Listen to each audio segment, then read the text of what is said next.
Hello नमस्कार आप सभी को हमारे YouTube चैनल में। आज का क्लास है हिंदी उपन्यास का विकास का तीसरा भाग। कौन सा भाग है ये तीसरा भाग, क्योंकि दो इससे पहले हो चुका था। हाँ, ये कौन सा है? तीसरा भाग है। हम लोग जैसे कि प्रेमचंद पूर्व युग पढ़ चुके थे, फिर प्रेमचंद युग पढ़े, अब हम लोग पढ़ेंगे प्रेमचंदोत्तर युग। ठीक है, उसमें कौन कौन से उपन्यासकार आते हैं, कौन कौन सी रचना इंपॉर्टेंट है, उससे सब देखेंगे, विस्तार से चर्चा करेंगे। कहाँ थे हम लोग? उसमें आ जाए जरा,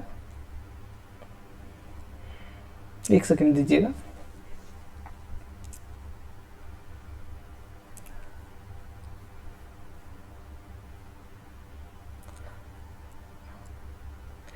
हाँ चलिए, हम लोग दो उत्थान पढ़ चुके थे।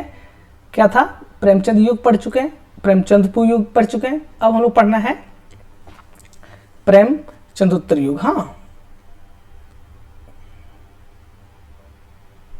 चलिए, थोड़ा सा छोटा कर लेते हैं।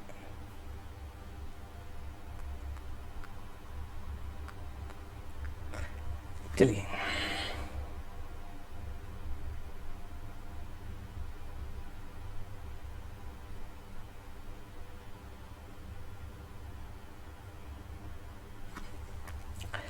देखते हैं कि प्रेमचंद युग में क्या है इसमें। ठीक है, तो इसमें तीन तरह का उपन्यास ज़्यादा लिखा जाता था।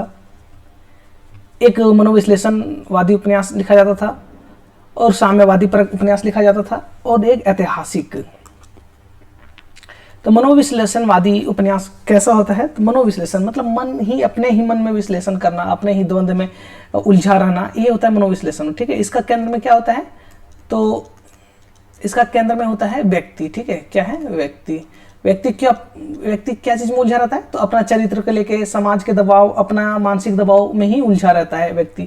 उसी को मनोविश्लेषणवादी उपन्यास होता है। जिस तरह से मनोविश्लेषणवादी में प्रमुख रूप से चार ही उपन्यासकार आते हैं, जिसमें से चार ही आता है, जिसमें से जैनेंद्र हो गए, इलाचंद जोशी हो गए, अज्ञे हो गए, और एक चौथा डॉक्टर देवराज आते हैं। ठीक है, ये सब चार हैं जो मुख्य रूप से मनोविश्लेषणवादी उपन्यासकार माने जाते हैं।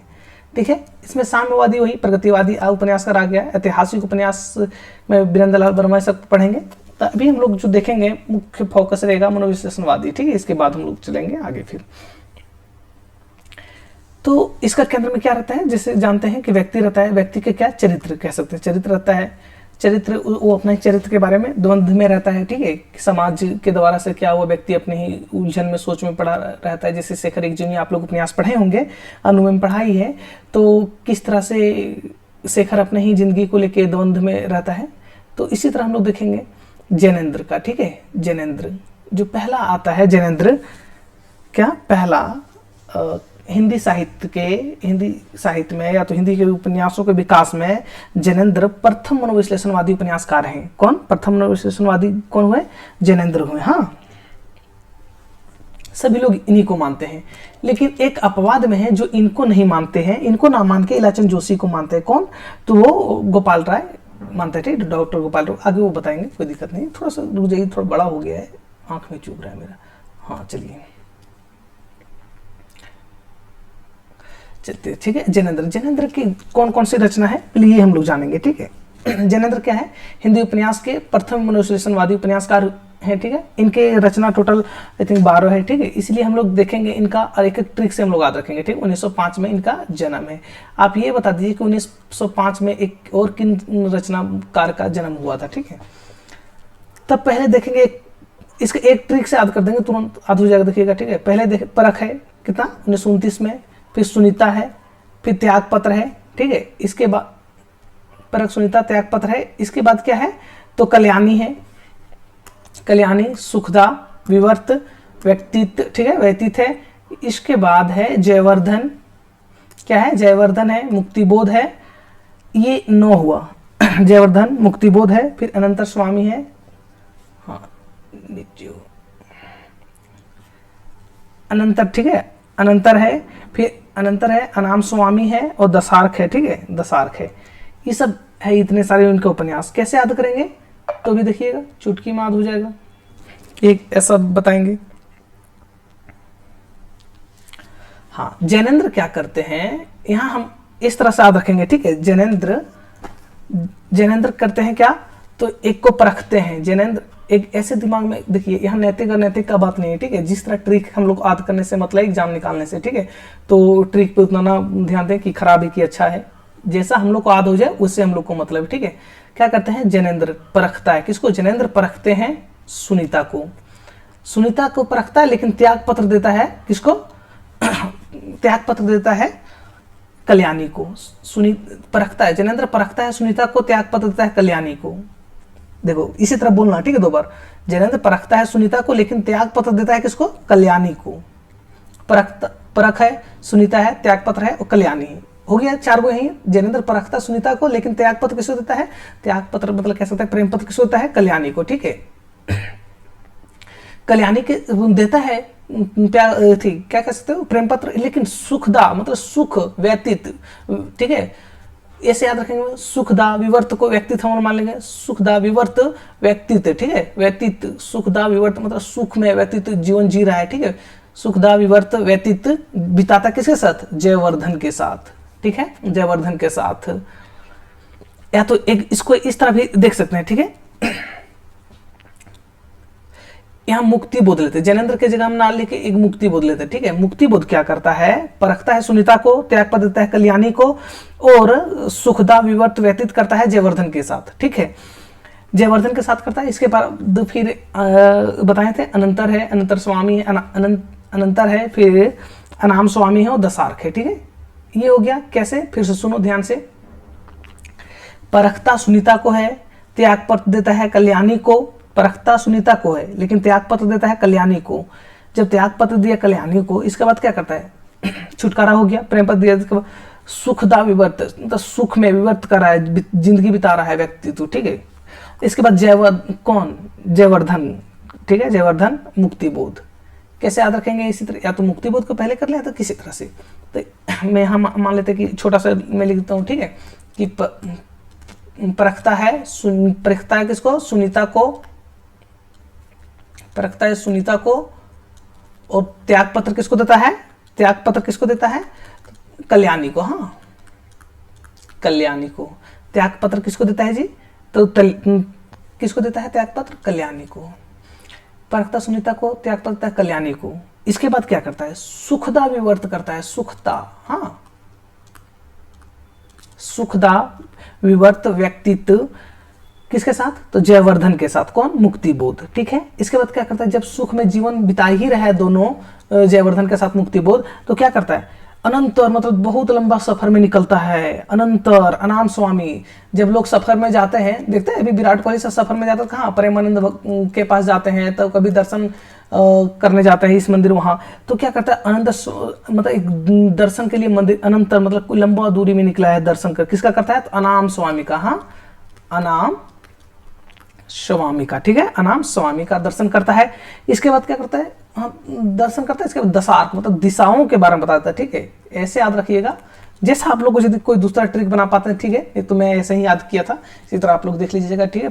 फिर से एक बार बता रहा हूँ, लास्ट बार, परखता सुनीता को है लेकिन त्याग पत्र देता है कल्याणी को। फिर बीच में क्या करता है, त्याग पत्र दे देने के बाद वो क्या करता है कि सुखदा विवर्त व्यतीत, क्या करता है, सुख में बिताता है। सुखदा विवर्त मतलब बिता रहा है, ठीक है, व्यक्तित्व अपना सुखदा विवर्त व्यक्तित्व बिता रहा है, किसको, जयवर्धन, किसके साथ, मुक्तिबोध के साथ, ठीक है। ऐसे याद रखिएगा। फिर मुक्तिबोध के साथ जब मिल ही गया, बिता ही रहा, अच्छा, तो क्या करेगा वो, लंबा सफर में निकल गया, लंबा सफर में निकल गया, ठीक है। फिर वहां किससे मिला, तो अनाम स्वामी से मिला। अनाम स्वामी से जब मिला तो वो क्या बताए, ये सब ज्ञान की ही बात बताएंगे स्वामी लोग, तो ये दशार्क में सब दिशाओं इसका खोल दिया बता के, ठीक है। ऐसे ऐसे अब देखेंगे इसका विषय वस्तु, ठीक है। मुझे उम्मीद है कि आप लोग याद हो गया होगा, नहीं याद हुआ होगा तो 1-2 बार सुने या तो फिर से अपने से बोलने की कोशिश करें। चलिए, परख, ठीक है, परख 1929 में, इनका सब विषय वस्तु नहीं याद रखिएगा तो कोई बात नहीं, लेकिन इसका इंपॉर्टेंट का आप लोगों को ध्यान देना पड़ेगा, ठीक है। समझ गए आप लोग। एक चीज और याद रखिएगा कि जैनेन्द्र के अधिकतर क्या, लगभग सभी उपन्यासों का, क्या लगभग सभी उपन्यासों का विषय क्या है, काम, क्या है, काम पीड़ा। हाँ, काम पीड़ा जिसको कहते हैं मतलब अपने से दबंध में रहना, थोड़ा सा कह सकते हैं कि समाज के दृष्टि से उससे उपन्यास पहले नहीं लिखा जा रहा था, लेकिन उस समय बहुत ज़्यादा लोग पसंद भी नहीं कर रहे थे, क्या कि व्यक्ति थोड़ा ज़्यादा क्या क्या कह सकते हैं इसको कि समाज के नज़रिए से अच्छा नहीं था, ठीक है। इसमें कुछ खुलापन ज़्यादा ही लिख देता है, था इसीलिए पसंद नहीं किया जाता था, ठीक है। आप लोग यहाँ तक समझ गए इनका विषय वस्तु क्या होता था, काम कीड़ा, ठीक है। यहाँ तो हो गया। अच्छा, अब इसको विषय वस्तु हम लोग जाते हैं। परख है 1929 में, ठीक है। त्रिकोणीय प्रेम, कुल 4 पात्र हैं इसमें, ठीक। त्रिकोणीय प्रेम, ठीक है। त्रिकोणीय प्रेम का चित्रण है, एक लड़का है, एक लड़की, 2 लड़की है, ठीक है। इससे भी प्रेम करता है, इससे भी प्रेम करता है, इस त्रिकोणीय हुआ, ठीक है। ये हो गया त्रिकोणीय, त्रिभुज होता है जी, त्रिकोणीय 1 2 3, एक लड़का है, इधर लड़की इधर लड़की, ये त्रिकोणीय प्रेम हुआ। तो क्या है, सत्यधन है, कट्टो है, गरिमा, बिहारी, ये सब याद रखिएगा। थोड़ा पात्र भी ध्यान देते चलिएगा, पात्र कौन कौन है। हाँ, सुनीता, सुनीता 1934 में, बहुत इंपॉर्टेंट रचना है, ठीक है। ये सब याद रखिएगा। लगभग इसका 1934 में है।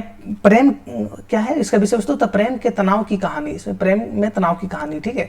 पात्र कौन है, सुनीता है, हरिप्रसन्न है, श्रीकांत है, ये सब पात्र देखते रहिएगा। सुनीता, इसका प्रकाशन वर्ष जरूर याद रखिएगा। त्याग पत्र है, त्याग पत्र है 1937 में, जो इसमें क्या है विषय, तो स्त्री के आत्मपीड़न तथा सामाजिक व्यवस्था की अनामयता, ठीक है, अमानवीयता को दिखाई गया है। मुख्य पात्र है मृणाल है, प्रमोद। ये ऐसा जानिए, त्याग पत्र में स्त्री का आत्मपीड़न, मतलब खुद में जो पीड़ा बीत रहा है, और समाज के द्वारा, सामाजिक व्यवस्था की, दिख रहा है, सामाजिक, समाज के द्वारा, समाज के व्यवस्थाओं के द्वारा जो शोषण किया जा रहा है, जो पीड़ा दिया जा रहा है, और तथा अपने मतलब अपने अंदर की पीड़ा से जूझ रहा है।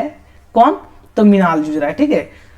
वही त्याग पत्र है। मृणाल इसका मुख्य पात्र है, मृणाल है, ठीक है। कई उपन्यासों में, कई PYQ क्वेश्चन में, जैसे कई एग्जामों में पूछा गया है ये पात्र कौन सा उपन्यास का है, ठीक है। तो बहुत इंपॉर्टेंट है, इसलिए ध्यान रखिएगा। मृणाल कौन सा पात्र किस उपन्यास का है, तो त्याग पत्र का, ठीक है। प्रमोद जी के भतीजा है, इनके बारे में नहीं इतना देखिए।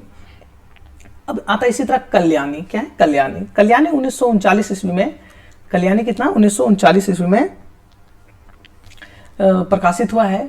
इसका विषय वस्तु है पति के प्रति नफरत की कहानी। कल्याणी क्या था, पति के प्रति नफरत करता है, ठीक है। इसका प्रमुख पात्र है कल्याणी, डॉक्टर असरानी, ठीक है। अब सुखदा, सुखदा 1952 ईस्वी में, क्या है, सुखदा 1952 ईस्वी में क्रांतिकारी जीवन की कहानी है। सुखदा, क्रांतिकारी जीवन, सुखदा और श्रीकांत हरीश है, ठीक है। सुखदा क्या है, क्रांतिकारी जीवन, तो स्त्री जो अपने स्वतंत्रता के लिए क्रांतिकारी, ये सब लिखा था, ठीक है। उस बारे में देश के क्रांतिकारियों भी उस समय प्राप्त हुआ था। तो विवर्त 1953 ईस्वी में है, जो असफल प्रेम की कहानी है। इसका पात्र कौन सा है, भुवन मोहिनी है, जितेन, ठीक है, जितेन है, नरेश चंद्र है, ये सब याद नहीं रखिएगा। व्यतीत है, ठीक है। व्यतीत 1953 ईस्वी में है। आत्मकथात्मक उपन्यास जैसी रचना है। प्रमुख विषय है, प्रमुख पात्र क्या है, तो जयंत है, अनिता है, ये सब नहीं याद रखिएगा पात्र, लेकिन ये सब याद रखिएगा, तो ठीक है, कि किस रचना का क्या है विषय वस्तु। जयवर्धन, ठीक है। जयवर्धन 1956 में, जो कि ईला नाम का पात्र के माध्यम से राजनीतिक और व्यक्तिगत द्वंद्व को दिखाता है। क्या नाम से, ईला नाम से। हाँ, ईला नाम से, व्यक्ति के नाम से इसमें राजनीतिक द्वंद्व को दिखाया गया, राजनीतिक और व्यक्तिगत द्वंद्व। व्यक्तिगत मतलब अपने ही द्वंद्व, ठीक है, अपने आप में ही द्वंद्व जूझ रहा है इंसान, अपना ही डिप्रेशन में जा रहा है। और राजनीतिक, जो राजनेताओं के द्वारा द्वंद्व, मतलब क्या कहते हैं, शोषण किया गया, उसको दिखाया गया है, ठीक है, जयवर्धन। इसी तरह मुक्तिबोध आता है। मुक्तिबोध बहुत इंपॉर्टेंट रचना है, इसलिए इसका प्रकाशन वर्ष, इसका विषय वस्तु, इससे सारा जानते रहिएगा। हाँ, ये क्या है, 1965 ईस्वी में मुक्तिबोध का प्रकाशन हुआ, जो राजनीतिक नेता की करुण कहानी, ठीक है। राजनीतिक नेता का क्या है, करुण कहानी है। प्रेम और विवाह की समस्या यहाँ भी है। प्रेम और विवाह का, राजनीतिक नेता है जो करुण कहानी है, और प्रेम विवाह की समस्या है। इसमें क्या करता है, एक राजनेता होता है, क्या होता है, एक नेता होता है। एक इनका पत्नी है और एक प्रेमिका है। हाँ, एक क्या है, पत्नी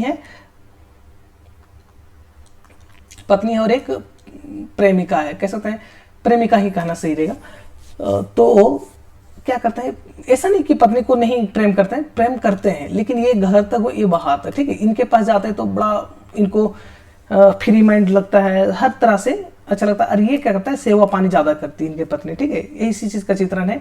उपन्यास नायक क्या है, सहाय। सहाय जो नेता है, जो जीवन में क्या है, नेता है, जो जीवन में पत्नी राजेश्वरी और प्रेसी, मतलब प्रेसी कौन, प्रेमिका नीलिमा, ठीक है। नीलिमा क्या कौन हुए, इनके प्रेमिका हुए राजेश्वरी, उनकी उनके कौन हुए, तो पत्नी हुए। दोनों का महत्व है, पत्नी से उसे समर्पण, सेवा, वात्सल्यता मिलता है और प्रेसी से उनका प्रेरणा, स्फूर्ति मिलता है, ठीक है। कि प्रेमी पास जाता है, सारी चीज भूल जाता है, इतना फुर्ती मिलता है, अच्छा महसूस करता है, ऐसा ही कुछ है, ठीक है। इस उपन्यास पर जैनेंद्र को 1966 में साहित्य अकादमी मिला था, बहुत इंपॉर्टेंट उपन्यास है, ठीक है, कई बार पूछा गया है। 1965 में इसका प्रकाशन हुआ और 66 में तुरंत इसको साहित्य अकादमी प्राप्त हुआ। यहां तक हो गया। अब आते हैं ठीक है, अनंतर। अनंतर बोले, अनंतर 68 में विषय वस्तु छोड़ दो।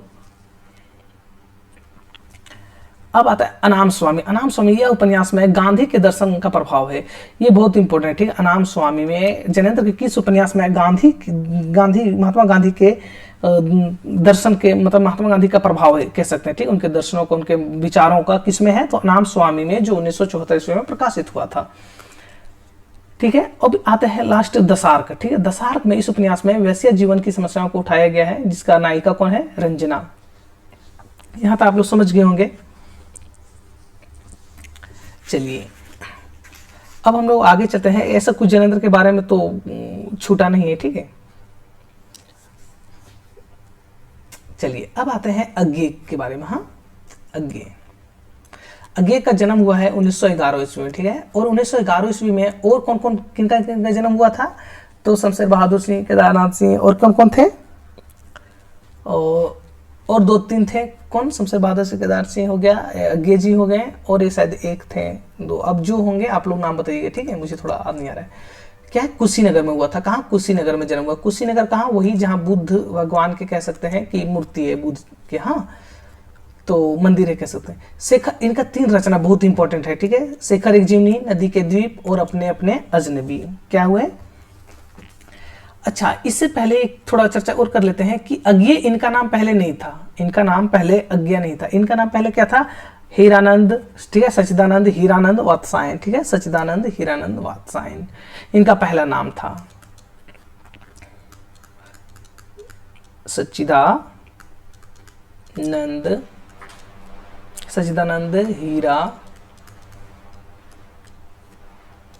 हीरानंद वात्सायन।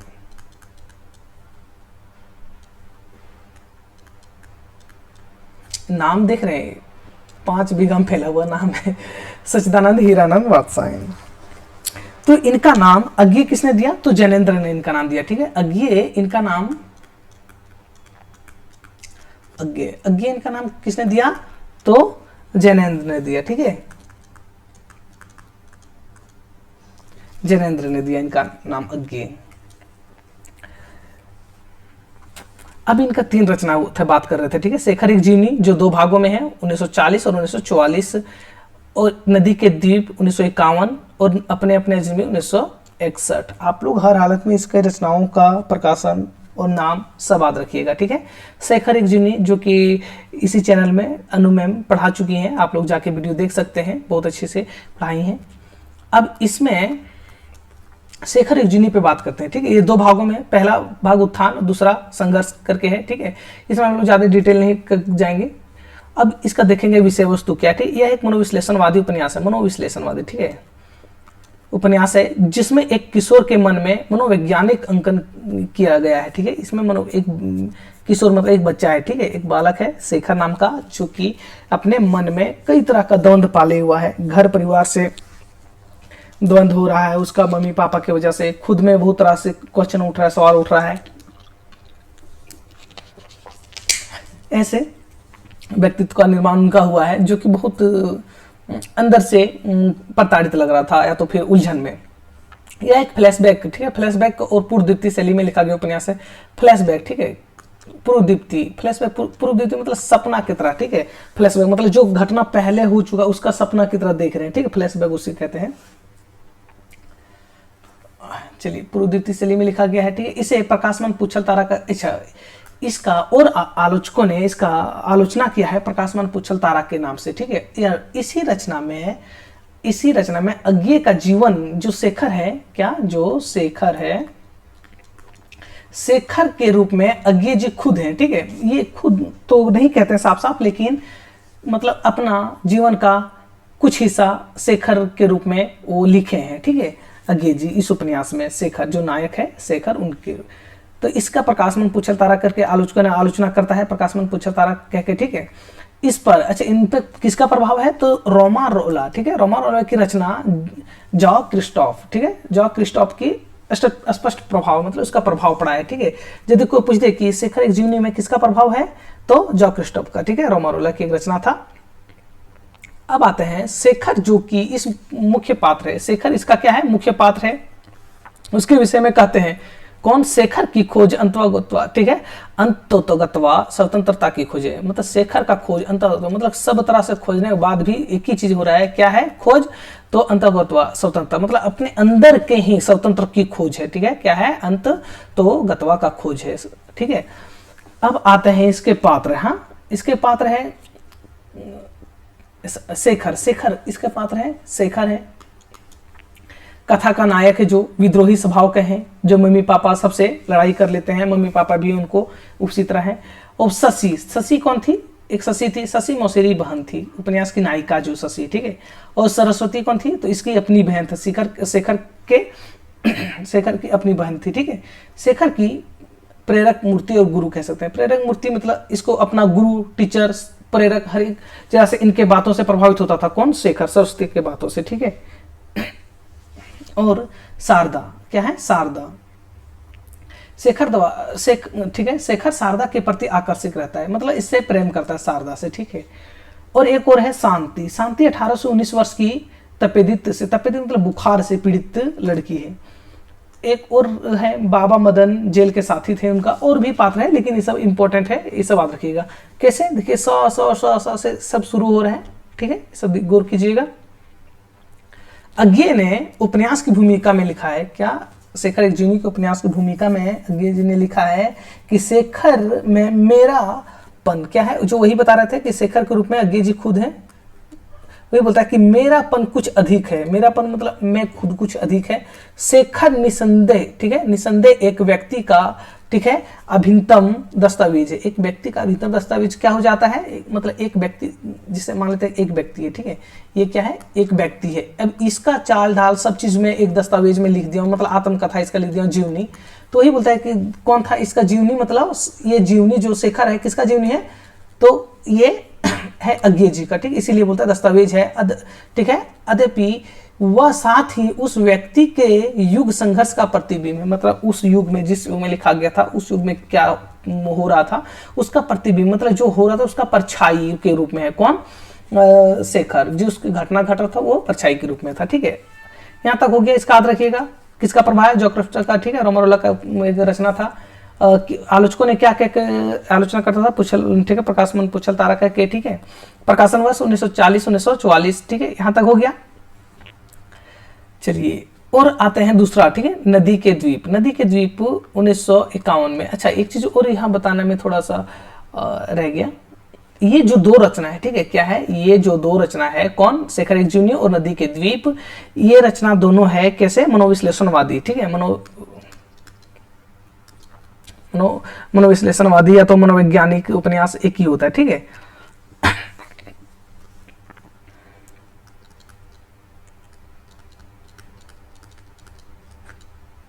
मनोविश्लेषणवादी उपन्यास है, मनोविश्लेषण परक उपन्यास जिस जो कहें। और ये है जो, ये अस्तित्ववादी है, ठीक है, ये अस्तित्ववादी, हाँ क्या है, ये अस्तित्ववादी उपन्यास है, अस्तित्ववादी उपन्यास है, या तो अस्तित्ववादी उपन्यास की बात करता है, ठीक है। यहाँ तक हो गया। अब हम लोग देखेंगे 1951 में प्रकाशन वर्ष, 1961 में इसका 10 साल का डायरेक्ट अंतराल है, ठीक, नदी के द्वीप हो गया और अपने अपने अजनबी हो गया, ठीक। मनोविश्लेषणवादी उपन्यास के प्रभाव इसमें दिखता है, इसलिए मनोविश्लेषणवादी उपन्यास को मानता है सब लोग। इसका विषय क्या है, त्रिकोणीय प्रेम है, रेखा भुवन गोरा नाम से, ठीक है, नदी के द्वीप, रेखा भुवन गोरा, वही त्रिभुज बना लेते हैं, ठीक है। भुवन यहाँ है, भुवन जी है यहाँ पे, और इधर कौन है, रेखा, और इधर गौरा, हाँ गौरा। तो भुवन क्या करता है, भुवन रेखा से प्रेम करता है, ठीक है, और गौरा से भी, देख रहे हैं मतलब कैसा उपन्यास लिख रहे थे, मतलब दोनों से प्रेम कर रहा था। कौन? भुवन। भुवन रेखा से भी प्रेम करता है और गोरा से, लेकिन रेखा यहाँ थोड़ा ज्यादा समझदार निकल जाती है। तो देखते हैं परिस्थिति। इसके बाद ये क्या बोलते हैं, भुवन को बोलते हैं कि आप एक काम कीजिए, गोरा से शादी कर लो, ठीक है। तो लास्ट में भुवन गोरा से शादी कर लेता है। इसके बाद रेखा कुछ दिन के मतलब कुछ महीनों सालों बाद एक डॉक्टर से शादी कर लेता है, ठीक है। रेखा भी यहाँ तक हो गया। त्रिकोणीय प्रेम कहानी खाली इतना याद रखिएगा। और अपने अपने अजनबी 1961 में प्रकाशित है, जो कि अस्तित्ववाद से प्रभावित रचना है। और इसका एक अन्य नाम है, या तो कह सकते हैं कि विषय वस्तु मृत्यु से साक्षात्कार। क्या है? मृत्यु से साक्षात्कार, ठीक है। अभी इसका स्टोरी थोड़ा सा सुन लीजिए। मृत्यु से साक्षात्कार कैसे? अपने अपने तो एक घूमने जाते हैं लोग, क्या करते हैं? घूमने जाते हैं। हाँ, तो एक मकान बनाते हैं पहले। अब पहाड़ी मान लेते हैं कि कहाँ गया, तो शिमला तरफ गया, ठीक है। अब शिमला तरफ गया घूमने के लिए। अभी बहुत बर्फ गिर रहा, पूरा बर्फ गिर गया, तो पूरा घर, ये घर जो मकान दिख रहा है ये पूरा क्या ढक गया था बर्फ से, ठीक है। और ये तीन लोग जो थे इसमें, जो पात्र इनके योके है, सलमा है, पाल, तीनों ढक गया था, ठीक है। क्या है? तीनों ढक गए थे।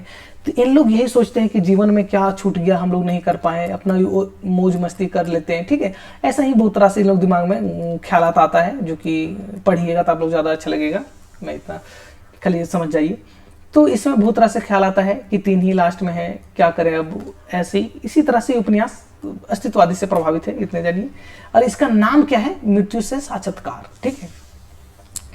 नोट में देखें, शेखर एक जीवनी को प्रकाशमान पुच्छल तारा कहकर आलोचकों ने आलोचना की है, ये तो बता ही चुका हूँ, ठीक है।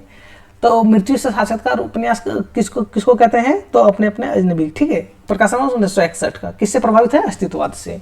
इतना चीज याद रखिएगा। अब आते हैं एक और मनोविश्लेषणवादी उपन्यासकार के रूप में डॉक्टर देवराज। कौन आते हैं? डॉक्टर देवराज, जिसका जन्म 1917 ईस्वी में, ठीक है। अब यदि 1917 ईस्वी में और का जन्म है, तार सप्तक में वो उस व्यक्ति का नाम है, आप लोग इतना बता दीजिए, खाली कमेंट में बताइएगा, ठीक है। इनका रचना है पथ की खोज। ये भी एक सेकंड में आ जाएगा। पथ की खोज, बाहर भीतर। क्या करता है? पथ मतलब रोड, ठीक है, रास्ता। पथ की खोज में बाहर भीतर हो रहा है, ठीक है। बाहर भीतर हो रहा है तो क्या मिल रहा है? जब रास्ता ही खोज रहा है तो रोड़े, रोड़े मतलब रुकावट मिल रहा है। रुकावट के रूप में क्या? पत्थर। रोड पर पत्थर, इस तरफ जान ले, ठीक है। क्या बोलता है? पथ की खोज में बाहर भीतर हो रहा है, क्या मिला? रोड पर पत्थर। तो अजय की डायरी, ठीक है। एक बोला कि इतना मेहनत कर रहे हैं तो एक डायरी लिखेंगे हम। क्या लिखेंगे? एक डायरी लिखेंगे।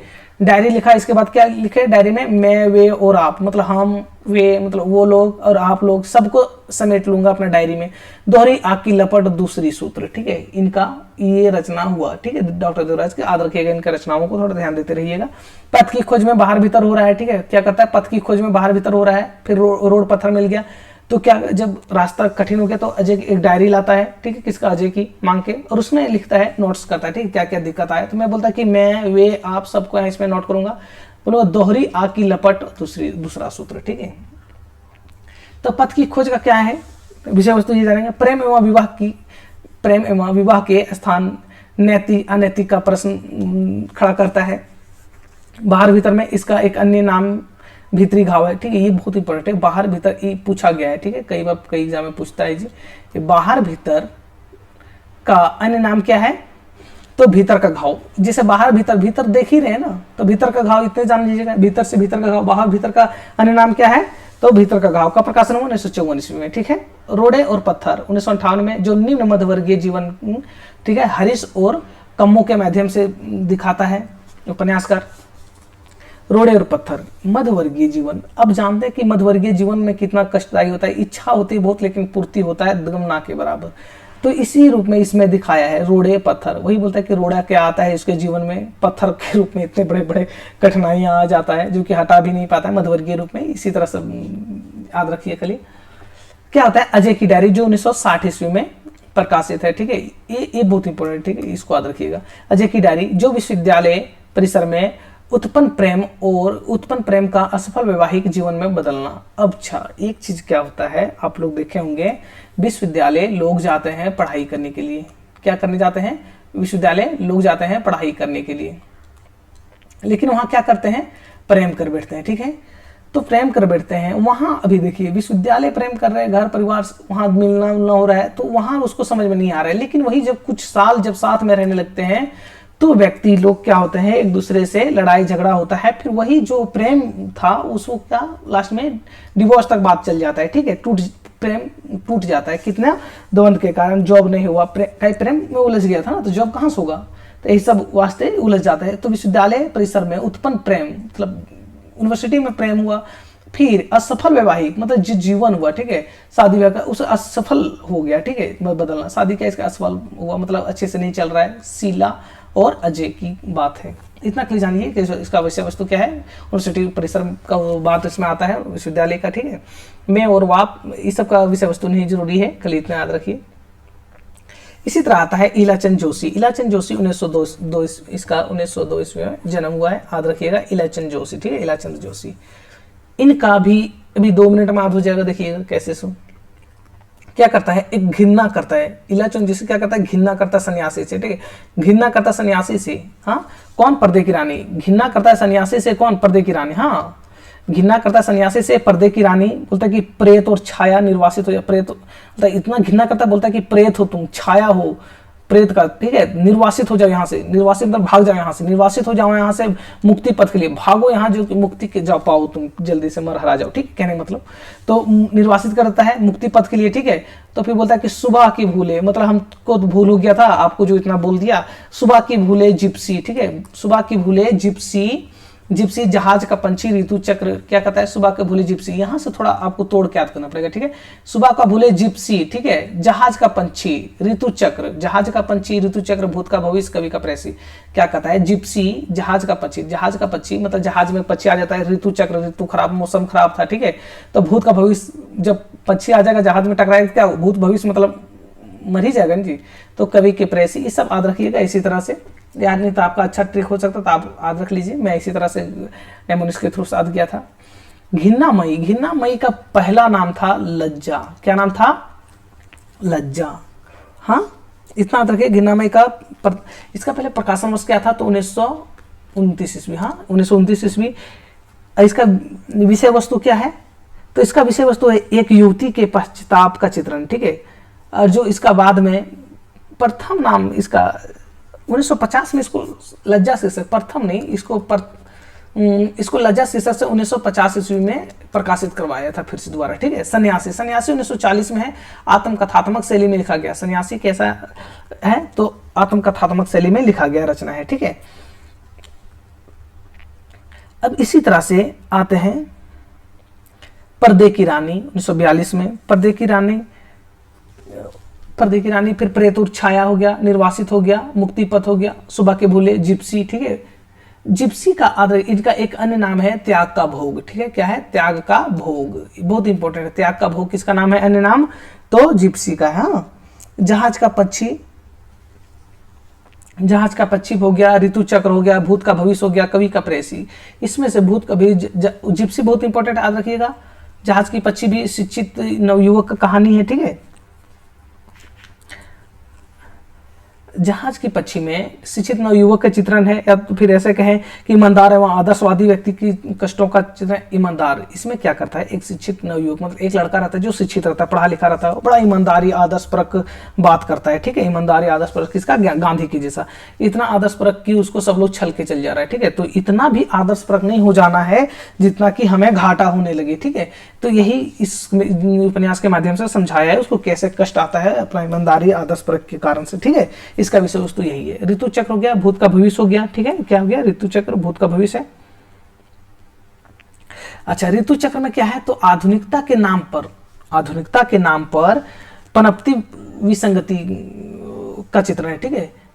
कैसे, तो आधुनिकता के आजकल क्या हो रहा है, आधुनिक के नाम पे देख रहे होंगे कि समाज में कैसे कैसे, समाज में कहना अभी उतना नहीं, लेकिन बॉलीवुड में, या तो फिर बॉलीवुड से ज्यादा अभी कह सकते हैं विदेश में समाज के आधुनिक के नाम पे कैसे कैसे ड्रेस पहन रहे हैं। कोई दिक्कत नहीं, सबका अपना पर्सनल चॉइस है, किसी तरह भी पहने, उससे हमको वही नहीं लेना। लेकिन देख रहे हैं मतलब इस तरह जो कि हमारे संस्कृति में ऐसा नहीं आज तक हुआ था, जो कि ऐसे ऐसे देखने मिल रहा है।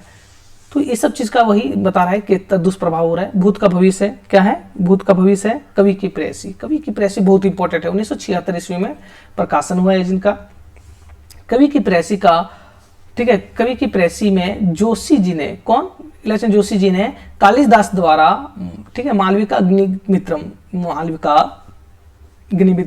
नाटक में उल्लिखित कवि, ठीक है, उल्लिखित कवि नाटककार सौमिलिक, ठीक है, क्या है, सौमिलिक के जीवन की काल्पनिक सृष्टि की है। ठीक है, इतना याद रखिए कि कालिदास के नाटकों का किसमें उल्लेख किया गया है, तो कवि की प्रेयसी में। ठीक है, तो कालिदास के नाटकों का चित्रण किसमें मिलता है, कवि की प्रेयसी में। कौन सा नाटक कालिदास के हुआ है, तो मालविका, ठीक है, मालविका अग्निमित्रम का। हाँ, इतना याद रखिएगा। कैसे याद रखिएगा, तो घृणा करता सन्यासी से, कौन, पर्दे की रानी, बोलता कि प्रेत हो छाया, तुम निर्वासित हो जहां से भाग जाओ, ठीक है, मुक्ति पथ के लिए चल जाओ तुम। फिर बोलता कि सुबह का भूले जिप्सी, जहाज का पंछी, ऋतु चक्र, भूत का भविष्य, कवि के प्रेयसी। ठीक है, 2-4 बार बोलते रहिए, याद हो जाएगा। अब आते हैं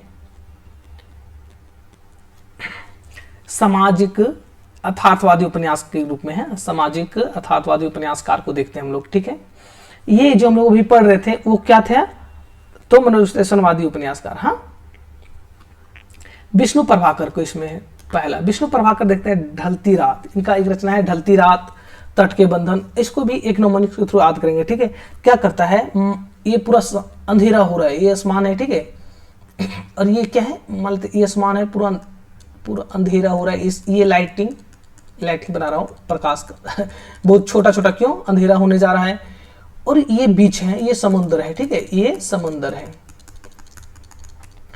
अब यहाँ एक व्यक्ति समुद्र में बैठ के लेटा है। ठीक है, देखते हैं समुद्र में कैसे बैठ के लेटा रहता है लोग, तो आनंद लेता है सूर्योदय का, सूर्यास्त का, सूर्योदय का कम, सूर्यास्त का ज्यादा।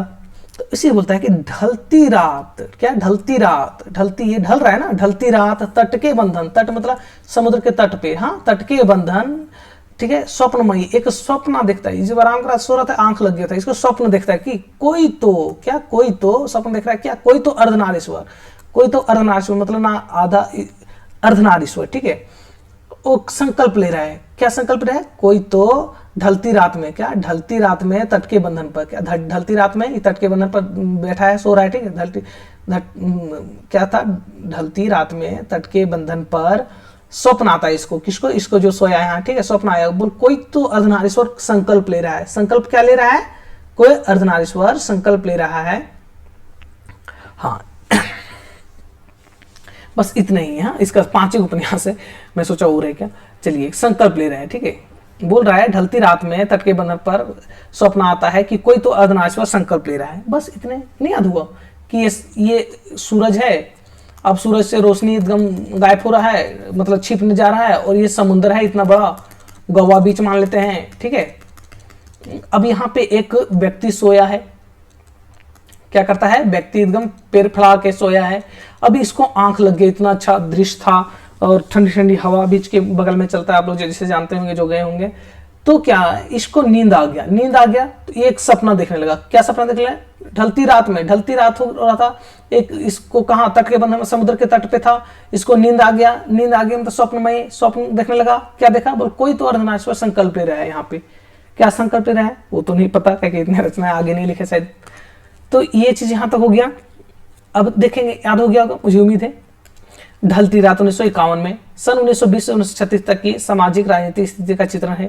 जो समाज में 1920 से 1936 तक का समाज में जो स्थिति, राजनीतिक स्थिति था, सामाजिक राजनीतिक, समाज के द्वारा क्या किया जा रहा था, और राजनीतिक लोग, राजनीतिक मतलब राजनेता क्या कर रहे थे, हमारे समाज को उत्थान के लिए क्या कर रहे थे, उसका चित्रण मिलता है हमारे ढलती रात में। ठीक है, तट के बंधन 1955 ईस्वी में, जो प्रेम व विवाह एवं नारी मुक्ति का चित्रण है।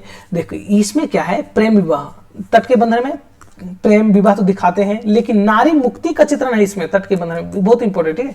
नारी मुक्ति का चित्रण कैसे है, बोल प्रेम, जिसे नारी स्वतंत्र रूप से होना चाह रही थी, और उस समय नारी को इतना आजादी नहीं था। तो यही इसी बात को मुख्य रूप से विष्णु प्रभाकर ने अपने तट के बंधन में उल्लेखित किया है। ठीक है, स्वप्नमयी 1956 ईस्वी में, जो स्त्री के काल्पनिक कुछ मिस्टेक है, वहां स्वप्नजीवी चित्र अंकन किया। ठीक है, काल्पनिक, काल्पनिक तर्क लगाता है और स्वप्न देखता है, ये सब विषय वस्तु इंपॉर्टेंट नहीं। कोई तो 1980 में प्रकाशित है, ठीक है, जो नैतिक रूढ़ियों एवं बलात्कार का शिकार स्त्रियों की समस्या।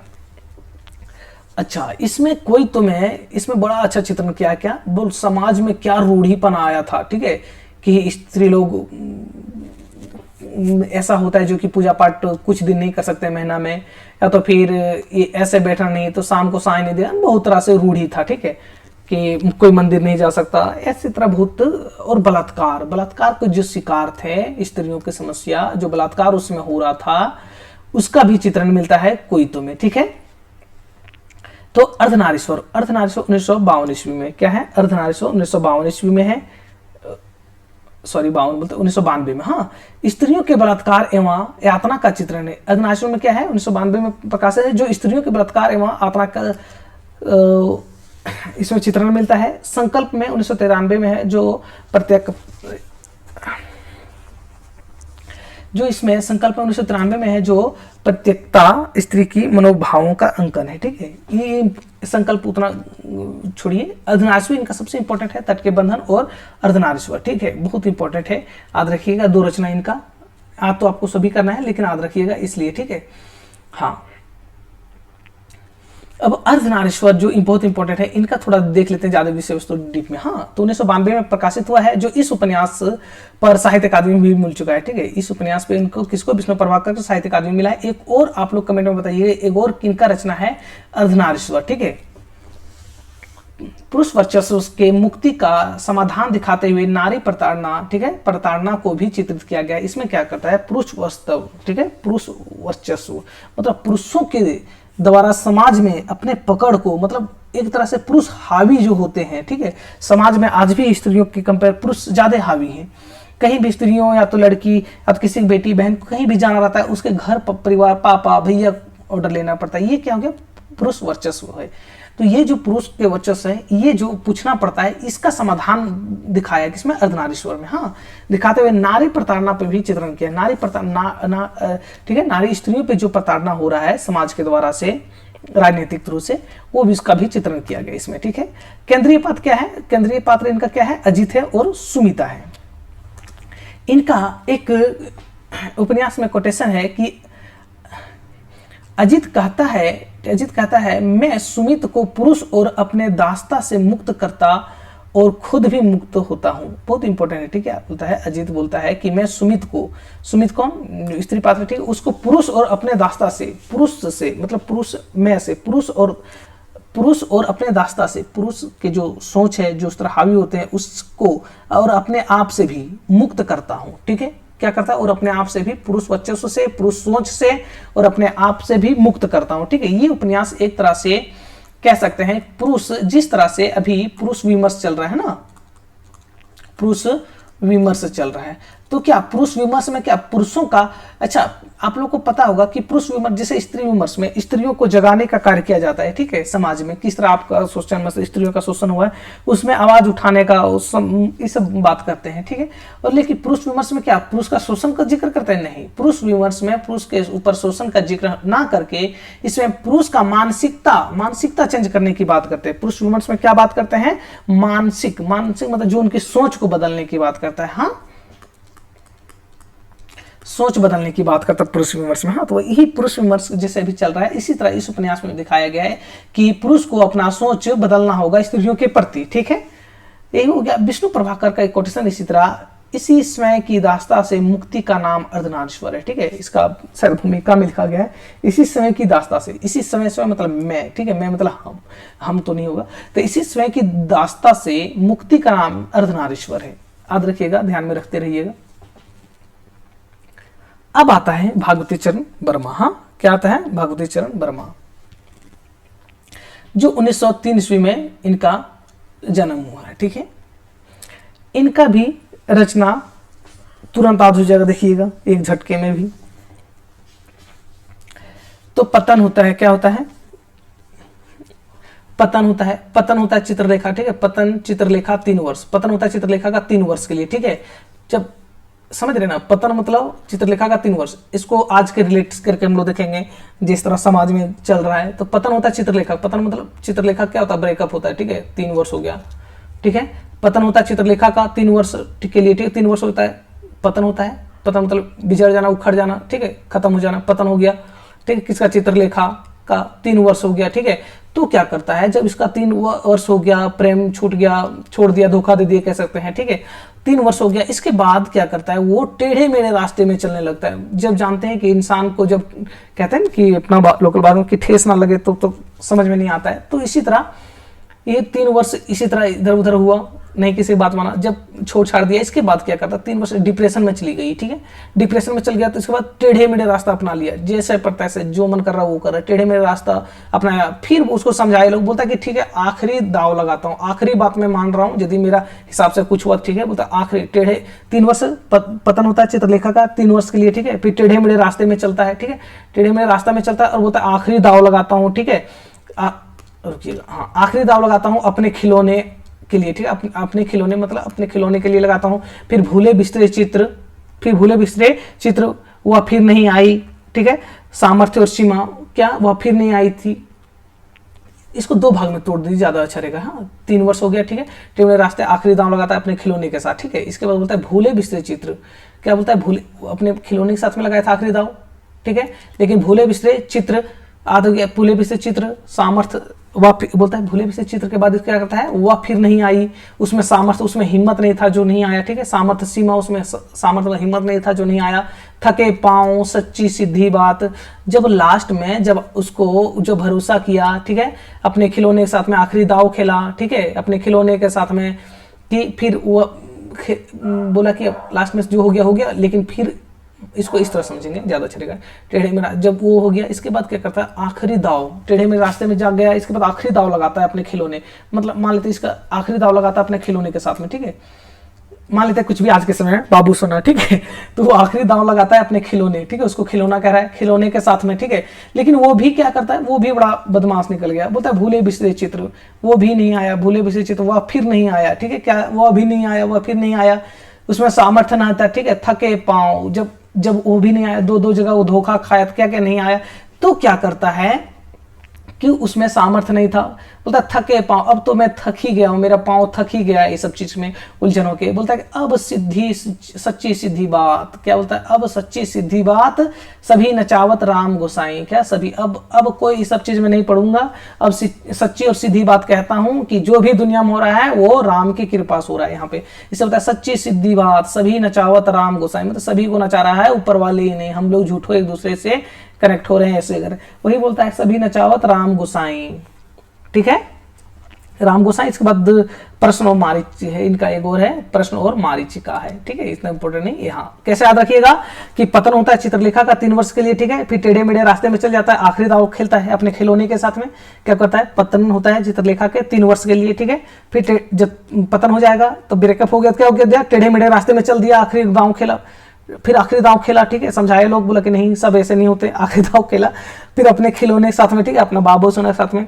इसके बाद भूले बिसरे चित्र, हाँ, फिर क्या किया, भूले बिसरे चित्र, सब चीज भुला दिया, ठीक है, वह फिर वही धोखाबाज निकला, वह फिर नहीं आया, ठीक है, बोल क्यों नहीं आया, तो उसमें सामर्थ्य नहीं था, ठीक है।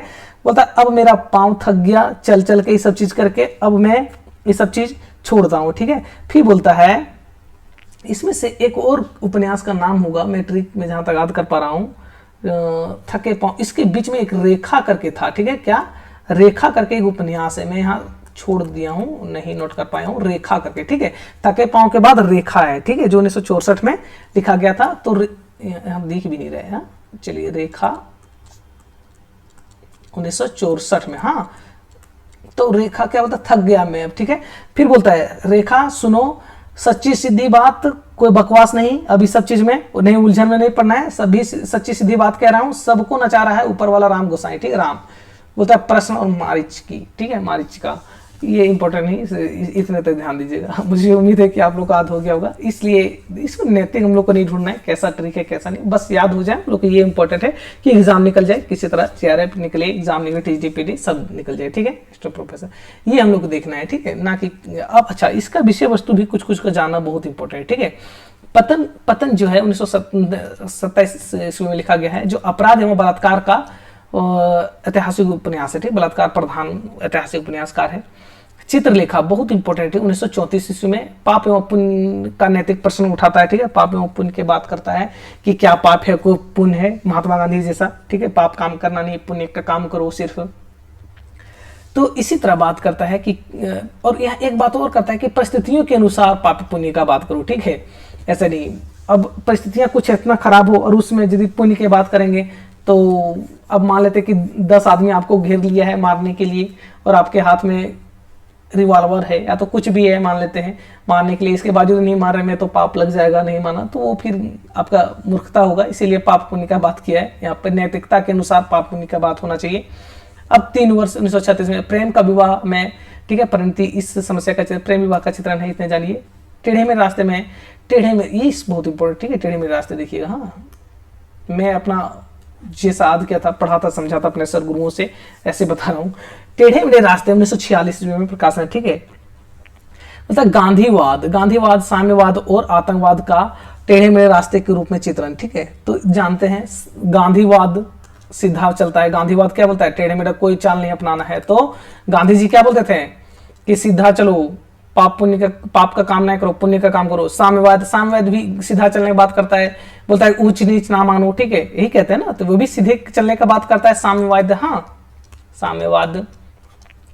और एक बच जाते हैं आतंकवाद देख रहे हैं कितना कायराना हरकत करता है पाकिस्तानी लोग, ठीक है। तो ये क्या करता है, ये इन लोग क्या करता है, इन लोग बदमाश लोग चलता है टेढ़े मेरे रास्ते में, ठीक है। तो ये टेढ़े मेरे रास्ते में कौन चल रहा है, तो आतंकवाद चल रहा है, ठीक है, आतंकवाद। तो गांधी दर्शन से प्रभावित, साम्यवाद दर्शन से प्रभावित और आतंकवाद को भी किसमें चित्रण किया गया है, टेढ़े मेढ़े रास्ते में। 1946 में प्रकाशन वर्ष हुआ इनका, तो याद रखिएगा। तो ये जो सीधा रास्ता में कौन चलता है, गांधी जी का दर्शन, गांधी जी की बातों को मानना, सीधा रास्ता में चलेंगे। साम्यवाद भी बोलता है, वो भी सीधे रास्ता चलने की बात करता है, क्या कि सबको बराबर के हक दिलाना चाहता है वो। लेकिन आतंकवाद क्या करता है, ये कभी देख रहे हैं अभी किस तरह हुआ था पहलगाम में, सिविलियन को मार दिया, ठीक है, घूमने गया था टूरिस्ट लोग को धर्म पूछ के। तो ये क्या क्या आतंकवाद बदमाश है लोग, ठीक है। तो यही चीज होगी यहाँ तक, कल इतना जानिएगा। आखिरी दांव जो एक जुआरी की सफल प्रेम कहानी है। अब जुआरी का सफल प्रेमी हो सकता है जी, कहानी कहाँ जुआ में घर हार दिया, गाड़ी घोड़ा सब खो गया, हार दिया सब, तो उसका सफल प्रेम हो सकता है, बिल्कुल नहीं हो सकता। इसीलिए जुआरी है, ठीक है, एक जुआरी का असफल प्रेम कहानी। जुआरी का असफल होना ही है, नहीं तो समाज में क्या जाएगा। तो आखिरी, ठीक है, अपने खिलौने साथ, अपने खिलौने दिल्ली के मॉडर्न सोसाइटी पर दिखा हुए हैं।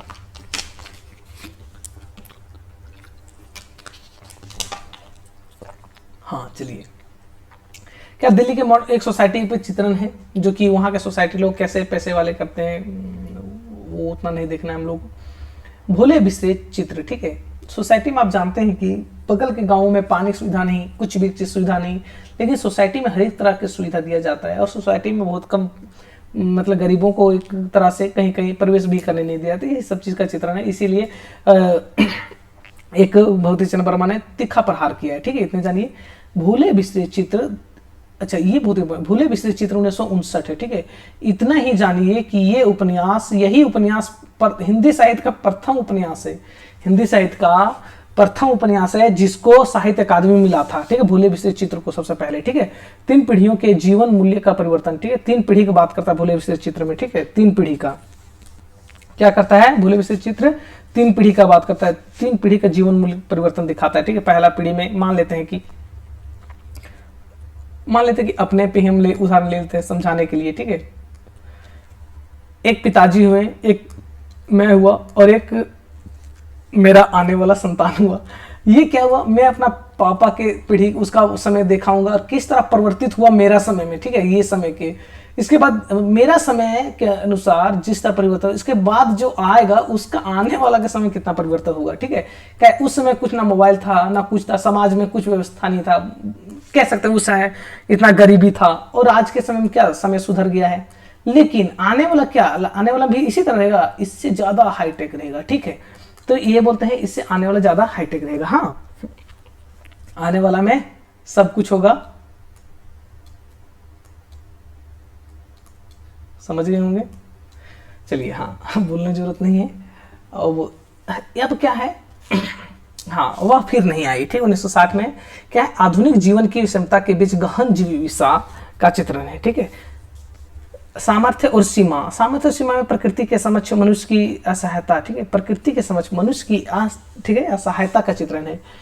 जब प्रकृति के सामने मनुष्य असहाय हो जाता है। केदारनाथ में आप लोग याद है जब बादल फटा था, गिरा था, कैसे था, फटा था, जो भी, तो देख रहे थे किस तरह हुआ था, पूरा वहाँ सब कुछ तबाह कर दिया था। वहाँ कहीं भी बादल हो जाता है या तो कोई प्राकृतिक घटना हो जाए, भूकंप आ जाए, अभी मान लेते हैं जैसे इधर इंडोनेशिया तरफ, वियतनाम तरफ भूकंप आया था, किस तरह तबाही लाया था, या तो टर्की में जो तबाही आया था उस तरह से हो जाए, तो ये सब क्या मनुष्य क्या असहाय हो जाता प्रकृति के सामने, ये सब दिखाया गया है। थके पांव, ठीक है, क्या थके पांव, अच्छा रेखा यहाँ था ना, मैं ध्यान नहीं दिया था, रेखा यहाँ था, रेखा नारी के गहन अंतर्वेदन। ठीक है, अंतर्वेदन के चित्रण है। सच्ची सीधी बात में क्या 1938 से 1948 तक के राष्ट्रीय नेताओं के दृष्टि का मूल्यांकन किया गया है सच्ची सीधी बात में। हाँ, और क्या कहता है, सभी नचावत राम गोसाई जो सन 1919 से 1965 तक का इतिहास का चित्रण है। ठीक है, आप लोग ये बताइए कि 1919 ईस्वी में कौन सा क्रांति हुआ था। ठीक है, चलिए अब आता है प्रश्न और मारीचिका। हाँ, मारीचिका 1973 ईस्वी में व्यक्तित्व के, ठीक है, व्यक्ति के मन में विघटित मानव मूल्य का प्रश्न एवं शासन की मरीचिका का चित्र। इस गोली मारिए नोट है। हाँ ठीक, भगवती चंद्र वर्मा कृत चित्रलेखा पर फ्रेंच उपन्यासकार अनातोले के उपन्यास थाया का प्रभाव है। किसका? फ्रेंच उपन्यास, फ्रेंच भाषा का, फ्रांस का एक उपन्यासकार थे अनातोले। ठीक है, क्या नाम सा था उनका? अनातोले नाम था। फ्रांस के उपन्यासकार थे अनातोले, उनका एक उपन्यास था। ठीक है, क्या नाम था? थाया, थाया उनका नाम उपन्यास था। ठीक है, और थाया उपन्यास था और उसका प्रभाव किस पे पड़ा? तो चित्रलेखा पे पड़ा। ठीक है, चित्रलेखा पे। ठीक है, जो कि पाप पुण्य का बात करता है। ठीक है, जो कि बता चुका हूं पहले। अब इसी तरह से आता है उपेंद्र नाथ अस्क। जैसे कि आप लोग को भी आप पता होगा, उतना दूर तो एक झटके में याद होता था, ये भी इतना रचनाओं को तुरंत याद हो जाएगा। देखिएगा, उपेंद्र नाथ अस्क। ठीक है, उपेंद्र नाथ अस्क जी का रचनाओं। ठीक है, सितारों का खेल। पहले मुझे एक बनाने दीजिए, इसके बाद मैं भी याद कराऊंगा। ये क्या है जी? इतना पहाड़ी बना रहा हूँ। ठीक है, क्या है? पहाड़ी बना रहा हूँ। ये पहाड़ी है, यहाँ पे क्या होता है? ज्वालामुखी फटता है। ठीक है, क्या ज्वालामुखी फटता है तो लावा गिरता है, बड़ा बड़ा पत्थर नीचे से आता है, लावा गिरता है, पत्थर फेंकता है, पूरा इधर शहर बसा हुआ है। ठीक है, इधर क्या है? शहर बसा हुआ। हाँ, इधर शहर बसा हुआ है, तो इधर ये शहर बसा हुआ है और ऊपर में इधर पहाड़ी है। ठीक है, इधर पहाड़ी है और यहाँ ज्वालामुखी फटता है जो कि पूरा शहर में बिखर जाता है। इसे वही बात, इसी को ध्यान में रखता है जो भी बताया सो। ठीक है, सितारों का खेल। ठीक है, ये रात था। ठीक है, सितारों का खेल। रात में जब ज्वालामुखी फटा तो कैसे, जब इतना आग रहता है, लावा कैसे दिखता है जी? लाल लाल दिखता है ना, तो रोशनी हो गया। बोलता सितारों का खेल, लगा कि आसमान में रोशनी फैल गया, सितारों का खेल हुआ। गिरती गिरती दीवारें का, सितारों का खेल, गिरती दीवारें। जब लावा जाएगा शहर के घर द्वार बाउंड्री में गिरेगा ना, तो बोलता है कि सितारों का खेल। कैसे? लावा फटा तो ऊपर में क्या दिखा? लगता है सितारों दिन में ही खिल गया ऐसा। गिरती दीवारें। ठीक है, गिरती दीवार, लावा से पिघल गई। ठीक है, गिरती दीवार कैसा था? गरम राख। ठीक है, गरम राख, बड़ी बड़ी आंखें। जब गरम राख से सब पिघल गया, गिर गया दीवार सब, तो क्या हुआ? जब इतना बर्बाद होगा तो इंसान क्या करेगा? बड़ा बड़ा आंख से ही देखेगा और उसके सिवाय क्या बच जाएगा प्रकृति के सामने, है ना? तो बड़ा बड़ा आंख करके देख रहा है। ठीक है, पत्थर और पत्थर, मतलब पत्थर ही पत्थर, सब शहर में इधर पत्थर, इधर पत्थर, फटा, इतना पत्थर छितरा गया इधर पूरा, जो कि पत्थर ही पत्थर हो गया। मतलब पत्थर ही पत्थर शहर में घूमता है ना, पूरा शहर में ही पत्थर ही पत्थर, पूरा शहर में, मतलब एक आईना से देखो तो हर एक तरह ही पत्थर दिखता है। मतलब शहर में पत्थर ही पत्थर, एक रात का नरक। मतलब जिस रात में फटा था ज्वालामुखी, उस रात में क्या देखा इसने? तो नरक देखा। हाँ, क्या देखा? तो नरक देखा। ये नरक देखा। इसके बाद अच्छा, नरक, इसी को याद रख लीजिएगा यहीं कि इसका एक अन्य नाम है, एक नन्ही कंदील का एक अंश। इसका एक और नाम क्या है? एक रात का नरक का एक नन्ही कंदील का एक अंश। हाँ, बोलता है एक नन्ही कंदील, इसी का अगला भाग है। ठीक है, एक नन्ही कंदील हुआ। ठीक है, बांधो ना नाविष्ठा। बोलते इस शहर में आया था नाव बांधने की, नदी यहाँ बगल में नदी लेके आया था, नाव, यहाँ नाव बनाने दीजिए थोड़ा सा। इसके बाद चलिए यहाँ पे क्या करता है, इधर चाबुक है चलाने वाला, ये नाव में बैठ गया तो बोलता है कि बांधो ना इस ठाव, बांधो ना नाव इस ठाव, ठीक है, क्या बोलता है, बांधो ना नाव इस ठाव, यहाँ नाव नहीं बांधी है, यहाँ बहुत ज्वालामुखी फटा है लग जाएगा, पिघल जाइएगा। तो बोलता है निमिषा पलटती, ठीक है, क्या है, पलटती धारा, इसको छोड़िए, पलटती धारा, तो क्या कहते हैं, इसने धारा ही बदल दिया अपना नाव का, ठीक है, दूसरा तरफ चल दिया पानी के साथ भाव में। समझ गए क्या कि ज्वालामुखी फटा, ठीक है, एक रात में, तो बोलता सितारों का खेल हो गया, ठीक है, ऊपर में दिखा सितारा उग रहा है ऐसा इतना लाल लाल, ठीक है, गिरती दीवारें, राख जब बड़ा पत्थर गिरा, राख से दीवार वाल गिर गया, ठीक है, गिरती दीवारें, क्यों, गर्म राख निकल रहा है, बड़ी बड़ी आंखें से उसका इतना नुकसान होगा, किसी का बड़ा बड़ा आंख हो जाएगा, बड़े बड़े आंखें, चारों साइड पत्थर ही पत्थर, ठीक है, शहर में घूमता है ना, पूरा शहर तबाह हो गया। एक रात का नरक हम लोग देख लिए हैं, ठीक है, एक रात का नरक देख लिए। इसका अगला कड़ी कौन है, एक नंदी कंदिल है, ठीक है। इसके बाद नाव, ये बांधो ना नाव, नाव से आया रहा था एक लोग देखने के लिए, ठीक है, कैसा ज्वालामुखी फटा है, चलो देखो देखो, हम लोग कुछ करते हैं ना, कहीं कुछ हो जाता है, चलो चलो देख के आते हैं क्या हुआ वहाँ पे। तो क्या किया, इसीलिए नाव से आ गया दूसरा गाँव मोहल्ला के लोग, क्या हुआ वहाँ पे, चलो उस गाँव में देखने जाते हैं क्या हो गया। तो नाव बोलता है कि ना ना इधर इस नाव, यहाँ नाव नहीं बांधना है, भागो भागो पिघल जाओगे नहीं तो बोलता है पलटती धारा, तो धारा में मोड़ के, पानी के बहाव धारा में मोड़ के नाव को अपना ले गया घुमा के, ठीक है। मुझे उम्मीद है कि याद हो गया होगा, कहीं 2-4 बार लिख लीजिएगा बोल बोल के, याद हो गया होगा। चलिए अब देखते हैं उपेंद्र नाथ अस्क ने फ्रांसीसी उपन्यास रोमा फ्लू, ठीक है, उपेंद्र नाथ अस्क ने फ्रांसीसी उपन्यासकार या तो उपन्यास जो रोमा फ्लू से प्रेरणा लेकर गिरती दीवारें की कई श्रृंखला में लिखा है, गिरती दीवारें की कई श्रृंखला में, मतलब कई भागों में लिखा है, ठीक है। किससे प्रेरणा लेकर, तो फ्रांसीसी उपन्यास रोमा फ्लू से, ठीक है, रोमा फ्लू से प्रेरणा लिया था। यहां तक याद हो गया होगा आपको, रोमा फ्लू से प्रेरणा लिया था। अब इसको सुमित्रानंदन पंत भी बोलते हैं। सुमित्रानंदन पंत ने बड़ी बड़ी आंखें को एक गीति उपन्यास की संज्ञा दी है। तो सुमित्रानंदन पंत ने उपेंद्र नाथ अस्क के कौन सा उपन्यास को गीति उपन्यास का संज्ञा दिया है, तो बड़ी बड़ी आंखें उपन्यास को क्या नाम से क्या बोला है, तो गीति उपन्यास है। कैसा है, गीत उपन्यास है, गीति मतलब गीत के रूप में उपन्यास लिखा गया है, ठीक है। यहाँ तक हो गया होगा उम्मीद है। यदि अच्छा लगे तो आप लोग फिर लाइक शेयर कर दीजिए, अपने दोस्तों तक भी पहुंचाइए। चलिए आप लोग शेयर किया कीजिए, कहीं तो शेयर नहीं करते हैं तो अच्छा नहीं लगता है, इतना मेहनत करते हैं, जानते हैं टाइप करने में कितना समय लग जाता है। चलिए एक दूसरे ग्रुप में शेयर कीजिए।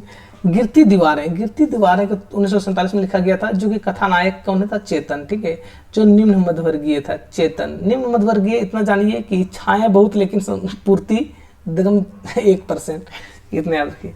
निम्न मध्यवर्गीय व्यक्ति के जीवन का यथार्थ चित्रण किया गया इसमें, ठीक है, गिरती दीवारें में, जहां उसकी महत्वाकांक्षा पूरी नहीं होती है। क्या होता है, उसकी महत्वाकांक्षा पूरा नहीं होता है, जो सोचता है, जो इच्छा है उसका पूरा नहीं होता है। ये सब कोई जानते होंगे, मध्यवर्गीय से जो आते होंगे, सोचता है बहुत बड़ा बड़ा लेकिन पूरा नहीं होता है उनका, ठीक है। गरम राख, ठीक है, क्या है, गरम राख।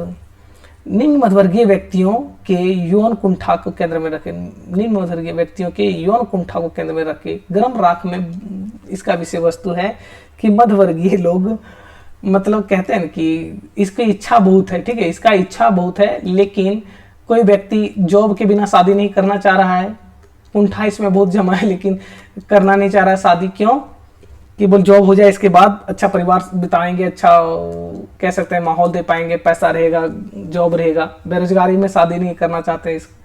तो ये सब चीज का चित्रण होता है मध्यवर्गीय में, ठीक है। अब ऐसा एक बात और मैं यहाँ पूछना चाह रहा हूँ, थोड़ा सा इसको मिटाने दीजिएगा, ठीक है।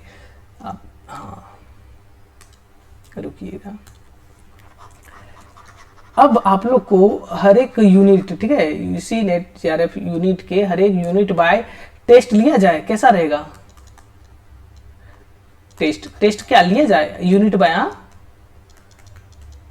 यूनिट बाय, पहले ये यूनिट 1 से, फिर 2 से, इसी तरह 10 यूनिट 10 यूनिट से टेस्ट लें, कैसा रहेगा। आप लोग को यदि अच्छा लगे तो जरूर बताइएगा, ऐसा मैं टेस्ट लेना शुरू करूंगा मैराथन टाइप में, ठीक है। या तो फिर एक बार में एक यूनिट टेस्ट लूंगा और बता भी दूंगा कौन कौन तारीख से लूंगा और क्या क्या टेस्ट में पहला उपन्यास रहेगा, चाहे पहले यूनिट 1 रहेगा, यूनिट 2 रहेगा, इस तरह से आप लोग बताइएगा, ठीक है। कमेंट में लिखिएगा जी सर बिल्कुल लेना है, अच्छी बात है, तो आप लोग बताइएगा, तो मैं जरूर ऐसा क्वेश्चन बनाऊंगा, अच्छा क्वेश्चन बनाऊंगा, ठीक है, यूजीसी नेट के हिसाब से जो कि एग्जाम में आवे, और टीजीटी पीजीटी वाले भी बिल्कुल उसके हिसाब से ही रहेंगे। तो दोनों आप लोग बताइएगा, जितने भी दर्शक हैं जो भी देख रहे हैं, आपको अच्छा लगे बिल्कुल बताइएगा, ठीक, कमेंट में बताइएगा। चलिए, गर्म राख में क्या है देख लिए, कुंठा की बात है। बड़ी बड़ी आंखें में प्रतीकात्मक उपन्यास है। बड़ी बड़ी आंखें क्या है, प्रतीकात्मक रूप में लिखा गया, ठीक है। मुख्य केंद्र क्या है, देवनगर, क्या है मुख्य केंद्र में क्या है, देवनगर, जो भारत का प्रतीक है देवनगर। देखिए यहाँ पे दो शब्द बना है, देव और नगर। नगर मतलब क्या होता है, शहर, ठीक है। तो नगर से कौन सा शहर, तो भारत, ठीक है। देव मतलब जी नेहरू जी, हाँ उस समय। तो वही बड़ी बड़ी आंखें में प्रतीकात्मक उपन्यास है, जिसको प्रतीक के रूप में लिखा है, कह सकते हैं, ठीक है। किसके प्रतीक में, तो भारत में नेहरू के प्रतीक, मतलब देवनगर, देव मतलब नेहरू और नगर मतलब भारत, भारत के नेहरू, ठीक है, नेहरू का भारत, ऐसे, ठीक है, इसी के रूप में लिखा है, विषय वस्तु है, ठीक है। अब हम लोग देखेंगे क्या है,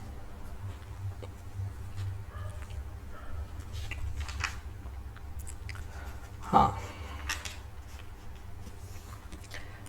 नोट है, उपेंद्र नाथ अस्क एक पात्र चेतन, ठीक है। उपेंद्र नाथ अस्क जो कि एक चेतन नाम का पात्र, उनके बहुत सारे उपन्यास में, टोटल 4 उपन्यास, 4-5 उपन्यास में, कहीं कहीं 5 कहीं कहीं 4 मिलता है, ठीक है। कहीं कहीं 4, कहीं कहीं 5 उपन्यास में मिलता है, ठीक है। 5 उपन्यासों में मिलता है इसका चेतन नाम का, मतलब समझ रहे नहीं, 5 उपन्यास लिखा और 5 का नायक लिख दिया एक ही नाम का व्यक्ति, चेतन चेतन चेतन। गिरती दीवार में भी चेतन है, क्या चेतन, जो कि निम्न वर्गीय व्यक्ति है, जो अपने 4 उपन्यास में लिखा है, 4 नहीं 5 उपन्यास में टोटल, ठीक है, 5 उपन्यास में रखा है, ठीक। गिरती दीवारें हो गया, एक नन्ही कंदील हो गया, बांधो ना इष्ठाओं, शहर में घूमता आईना, और एक पलटती धारा। क्या हो गया, पलटती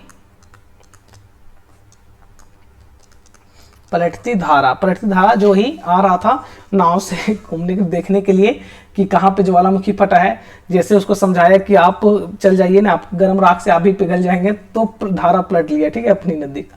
वही हुआ कि गिरती दीवारें में नायक कौन हुआ, चेतन नाम से हुआ, जो मध्यवर्गीय का व्यक्ति है, ठीक है। फिर एक नन्ही कंदील, ठीक है, एक नन्ही कंदील हो गया, फिर बांधो ना नाव इष्ठाओं, शहर में घूमता आईना, और पलटती धारा। याद रखिएगा, बहुत बहुत इंपॉर्टेंट है ये, एकदम मोस्ट, इसको लिख देता हूँ, ठीक है, बहुत इंपॉर्टेंट है, आप लोग इसको याद रखिएगा। तो आप लोग को अच्छा लगे क्लास तो बताइएगा, और फिर अगला क्लास जल्द ही लूँगा, कल या परसों। तो आप लोग कमेंट में ये बताइएगा जो मैं भी पूछा, ठीक है, कि टेस्ट लेना अच्छा रहेगा हर एक दिन, या तो एक दिन छोड़ एक दिन एक यूनिट का, ठीक है, जैसे कि तैयारी भी आपका हो जाए, क्या क्या कैसे लेवल का क्वेश्चन रहता है, चलिए बताइएगा, हाँ। और अच्छा लगे तो लाइक कीजिए, शेयर कीजिए, कमेंट कीजिए, और अपने दोस्तों तक पहुंचाइए, ठीक है। आप लोग शेयर नहीं करते हैं, इतना मेहनत से क्लास बनाता हूं, तो आप लोग का भी फर्ज बनता है कि शेयर करें अपने ग्रुप में दोस्तों को बतावें क्लास कैसा लगता है। चलिए, बहुत बहुत धन्यवाद आप लोग को इतना देर तक देखने के लिए।